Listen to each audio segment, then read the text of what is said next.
Good morning बच्चों। हम लोग वाक्यों में त्रुटि मार्जन पढ़ रहे हैं, अर्थात वाक्यों को शुद्ध करना।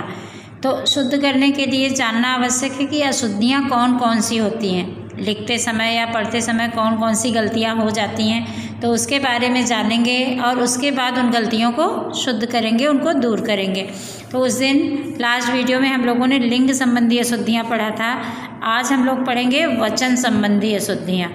ठीक है, वचन संबंधी। वचन मतलब कि एक वचन बहुवचन, कि कोई वस्तु अगर एक होती है या कोई व्यक्ति एक होता है तो एक वचन का प्रयोग होता है। अगर एक से अधिक होती है तो वहाँ पर बहुवचन का प्रयोग होता है।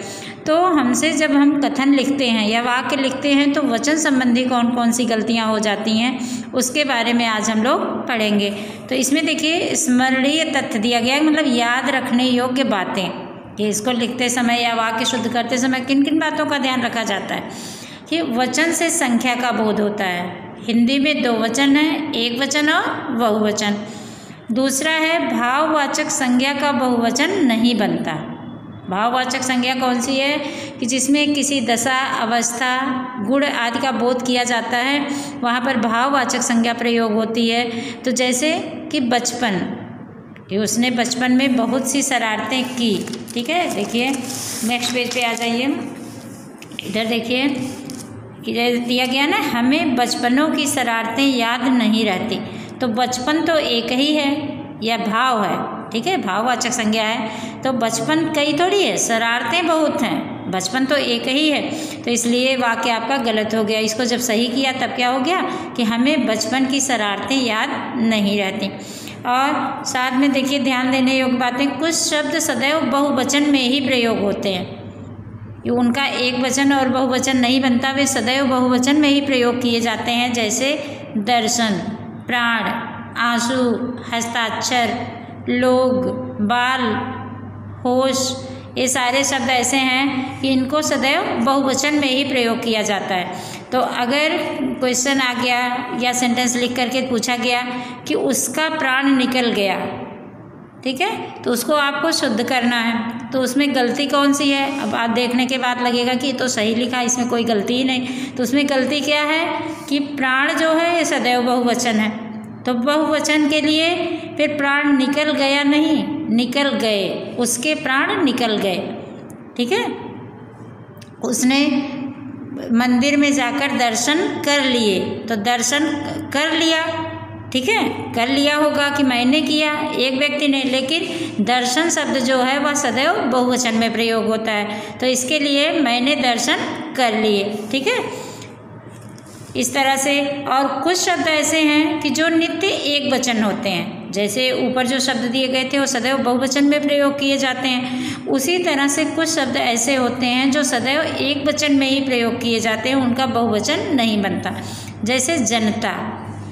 जनता क्यों बहुवचन नहीं बनता? क्योंकि जनता तो खुद ही ऐसा शब्द है कि जिसमें बहुत सारे लोग आते हैं। तो फिर उसका बहुवचन हम क्या बनाएंगे कि जनतों, वो गलत हो जाएगा। तो इसलिए जहाँ पर जनता शब्द है तो जनता भूल गई, जबकि उसमें बहुत सारे लोग हैं, बहुत सारे लोग रैली में उपस्थित होते हैं, लेकिन जनता, तो वहाँ पर एक वचन का प्रयोग हो गया कि जनता भूल गई। ठीक है, इसी प्रकार आदरणीय व्यक्ति के लिए बहुवचन का प्रयोग किया जाता है। जिनके प्रति हम आदर भाव प्रकट करते हैं, सम्मान देते हैं जिनको, उनके लिए बहुवचन का प्रयोग होता है, भले ही वह एक ही व्यक्ति हो। कि एक व्यक्ति के लिए एक वचन का प्रयोग होता है, एक से अधिक व्यक्तियों के लिए बहुवचन का प्रयोग होता है। लेकिन जो हमसे श्रेष्ठ होता है, जिनको हम आदर देते हैं, सम्मान देते हैं, उनके लिए बहुवचन का प्रयोग होता है। तो उसके लिए कि जैसे पिताजी आ रहे हैं लिखा गया है, तो पिताजी तो एक हैं, अकेले हैं, तो लेकिन यह नहीं लिखेंगे कि पिताजी आ रहा है, गलत हो जाएगा। तो फिर पिताजी आ रहे हैं। उसी तरह राम वन को गए, तो राम गए, लेकिन राम गया नहीं कहते, राम वन को गए।